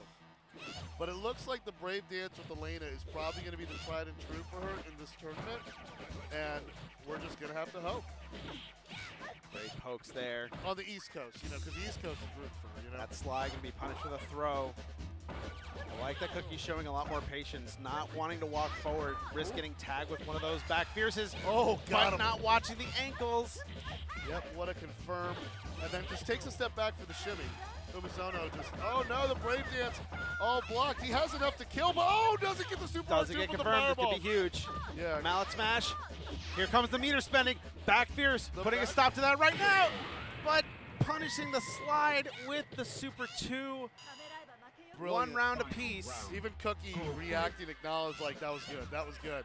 I mean, you were seeing some hard reads out here, Joe. I mean, it's ridiculous. So Good slide. Back roundhouse just to kind of keep the pressure on. Cookie just dancing in and out of range. it's really a race to get to the 2 out of 2, get the 2 meters filled before Cookie get that 1 meter filled. Back fierce fireball confirmed. Look at that damage. Gets 1 stop and then. And again, it's all about running into those errant pokes. Again, This on could be point. it. Oh, the last one hit. It whiffs. It gives Cookie a little bit of life. Yeah, she had nothing to lose on that EX up kick. So nothing to lose on that exactly. Let's see Brave Dance. Oh no, it gets stopped. No, I like the idea, but there's no invincibility on the super. It's the active frames of that move. It was so on that startup, there is a hitbox to it, but there is no invincibility on that super. And so the active frames of the standing medium kick, basically Elena just ran headfirst into that. So the kick was active Yes. when it came in. It just was like such a wild exchange. I've actually done the same thing, especially if you space it far enough. If Elena is coming towards you, I've actually done standing medium punch with Makoto, and it does the exact same thing. What? She runs into it, yes. That's a wild exchange. Take notes of that, stream chat. Yeah, Cookie, during that last stage, Cookie was looking over here like, how did that happen? How did that work? And Yep. it's like, yeah, you learn something new every day. This is going to kill. After that mallet smash, Cookie wanted the car grab afterwards, but just didn't get it, and Umizono was able to capitalize off of that. And now Umizono Third on the strike, doorstep. tournament point. This is tournament point. Umizono is right there. 5 games straight. Can he make it 6 in a row for the And championship. he's going to build that meter, gets that level 1 quickly before Cookie can close the distance in there. So now that Hoyoku-sen is in the house and he can take it all the way to win. Cookie with the meter disparity to work with too, cannot find the opening exactly. Another back, Fierce just getting tagged by those over and over again. He's got the setup. Oh, no. whiffed! No, but the fireball not home. Didn't It's have not enough meter for the super. But gets it with the throw. He's right Almost. there! Oh my God. Blocked it, but no. What a doesn't matter. scramble! That scramble at the end, that's going to do it. And Umizono is your Street Fighter 3 Third Strike champion here at Evolution 2023, coming into Grand Finals 6 games in a row, gets the reset, gets the 3-0, and gets the champion. Yo, that was impressive. Amazing run, amazing reset to the finish. Returns the stick to Thomas, who loaned it to him there, but really just able to adapt. And you can see both players are just like. That made me sweat watching it. That was, oh my goodness. I was out of breath. Oh man, this was wild. This is just It's all right. You definitely gave it your all. That was very, very impressive. very impressive by Cookie. And Oh. loving the adaptations, switching to Chun-Li, switching to Super Art, just trying to figure out what ways to do to get around what Umizono had developed and put together. But Umizono figured out the game plan going into the grand finals Yep. and just rode it on through. He was a man possessed, and he was ready for everything. And Cookie literally threw everything at the wall, but he was just ready for everything. Yeah. And sometimes that's just how it goes. But you know what? That we still got a great grand final set out of it. Congratulations to Umizono for the first place finish. Congratulations to Cookie for finishing second. And then for third place, Bisu finishing with the bronze medal I here. mean, even some of the best scrambles Yes. I've ever seen in Third Strike here, where it's like even with drops upon drops and all these different exchanges going around, we're all going in different directions there. So Yeah. it's just an amazing thing to say. All right. All right. So actually, we're going to be doing. We got the medal ceremony. We're going to be here, doing our so medal ceremony we're just right gonna here. Segue on out. I'm gonna do the Wayne's World thing. Yep. There's actually a cable run that's right underneath my thing, so I'm just gonna go ahead and stand up and get the hell out of the way. Are you ready? Go. Whoa! Tom, watch my cable, Tom. Whew, we almost had a very, very dangerous interaction here. Yep. I'm about to say, Tom, you want my headset? Here. Go for it.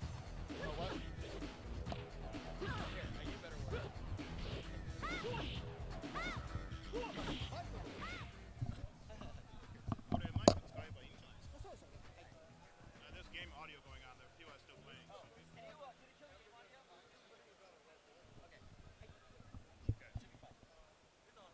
Okay.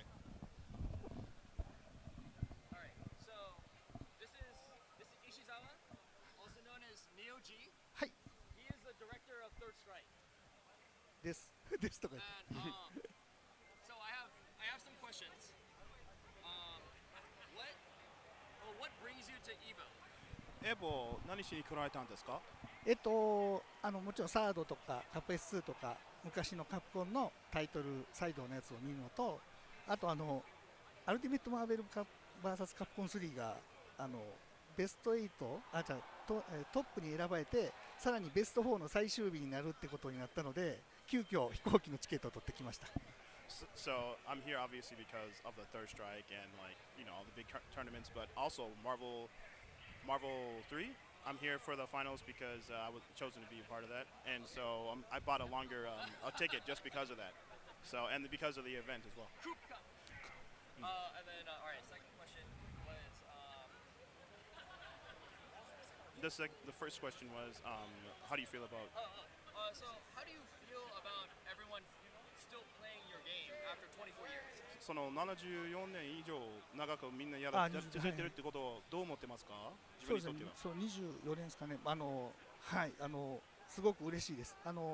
実は今でもさっきもそうなんですけど、その時の関係者とかが今ツイッターだったり LINE とかでつながってて、ちょっと僕のこのエボの報告に反応してくれたりしてるんで、また帰ったらその昔の開発のメンバーとちょっといろいろ飲んで話したりとかしたいなと思ってます。 So I'm 本当 actually にありがとうございます。 I'm actually very, very happy that everyone's still playing. Like, the fact that I actually got to meet a lot of folks that had to do with Third Strike, and like we exchanged information, whether that was through Line or Twitter, and there's a lot of stuff to talk about. So when I go back to Japan, I can actually meet with some of my comrades, and we can talk about that. And we can kind of have a drink and talk about all that. And then finally, do you have any words for the people who still play?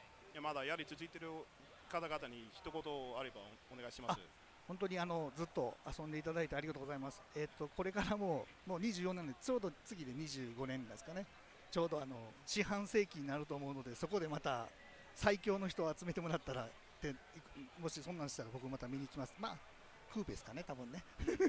行くと思うので、はい、皆さんずっと遊んでいただけると嬉しいです。よろしくお願いします。So I'm so happy everyone keeps playing the game, and like it'll be 25 years pretty soon, and so the fact that everyone's just playing like this is just makes me very happy, and then the fact that we get so many people, so many strong people in one spot really warms my heart. So the next time there's a big tournament, a big kind of maybe it's going to be Coop Cup, but I'll be there too. So even during those times, please keep playing. Thank you for playing so much. Thank you.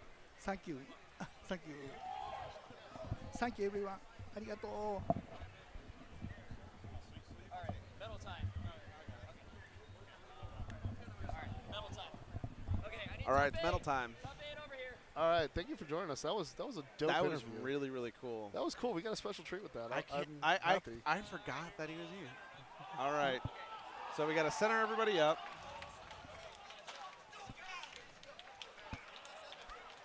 So that sound is also VSAV finals going on behind us. Hey. Thank you, thank you. All right, Tom's got the list of people. I'm going to try to fit all 8 into the camera frame.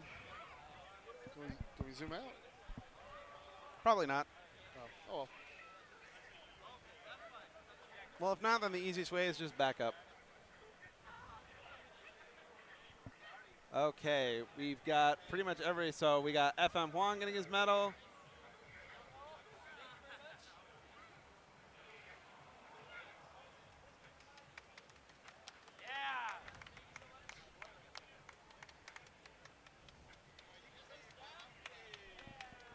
Yeah, Chris Stat. Shout outs to Chris Dash. Shout outs to There's the People's Champ. Hug. that great Oro run, man. That Legendary. Oro one was Legendary. amazing. That was really cool to watch. Bizu's Yun, absolutely fun to watch. Yeah, there's That- Bisu on the podium. Second agent never got old. And Cookie. Cookie, amazing run. I And mean, then- just amazing. And your champion, Umezono, making the adaptations, playing Chun-Li the right way. That corner pressure, Super Art 2 confirms, getting it done. Yep, joining the long echelon of EVO Third Strike champions from KO to Issei to Yuki and many, many others, carrying on the tradition. Wow. This has been a night. This has been a great night for Third And it's Strike. only day one. It's only day one. This is only day one of EVO and all the community showcases. We have had so much great games come on here today, and have. we only got more going on tomorrow. So you're going to want to come back around and see everything that's happening in the Vortex Gallery and the community showcase that we have going on. But for now, we do have to go away and end the night I have here. to eat. Yeah. I mean, I've been running up and this is actually the first time I've done commentary without a Red Bull. So for all you people who've been wanting me to quit energy drinks, there you go. But it's not happening again. I'm definitely getting one next time. But at the same time, like, yeah, tomorrow I'll be on for Ultra Street Fighter 4 as well with Omega Tom Hanks, who's also commentating and TOing, double duty. You know, he's done a lot for the Street Fighter 4 community, and it's really great to see that coming together. Also, Super Turbo with Kujo Kate. Hagare's taking over to run that one as well. So that's, Super Turbo's always going to get hype at EVO. It's always going to do well. Yeah. And we got some legendary players, some OGs, people from all around the world, world-class talent here in the EVO Community Showcase. It's just been an absolute honor to work with you, to work on this, and to really be a part of this. I love it all. So be sure to tune in tomorrow and be there or be square. So until then, I am 4C Joe for Team Chris, reminding you to always take care of yourself, and we will see you at the next from the Mandalay Bay Convention Center here in Las Vegas, Nevada. Good night, everybody. Good night. Support your locals.